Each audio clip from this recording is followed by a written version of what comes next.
हाय मामादेवी लाईफस्टाईलमध्ये स्वागत आहे तुमचं. बरं का, काल मी ठाण्याला गेले होते. काल दत्त जयंती होती. मला सकाळी दर्शन घ्यायचं होतं, पण सकाळीच आम्ही गेलो होतो लवकर, कारण लांब होतं ना विरारपासून ठाणे. आणि इथे एक मला वेगळं दिसलं की गर्दी एवढी, मला वाटलं बसलाच गर्दी काय, तर बघते तर रिक्षाला गर्दी होती.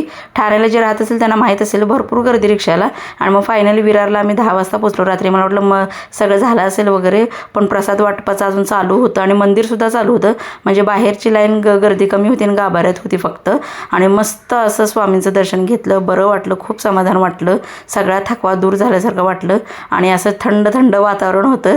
दर्शन घेऊन झाल्यानंतर निवांत आम्ही बसलो. बाहेरसुद्धा वेगवेगळी पूजा केलेली होती आणि डेकोरेशन पण खूप सुंदर अप्रतिम केलेलं होतं. सगळ्या सोयी सुविधा केलेल्या होत्या, एकदम भारी होतं. आणि औदुंबराच्या दहाडाचं सुद्धा दर्शन घेतलं. दुपारी जेवण होतं बरं का इथं मठामध्ये. कारभारी थकले होते, बसले, मी पण बसले मग निवांत.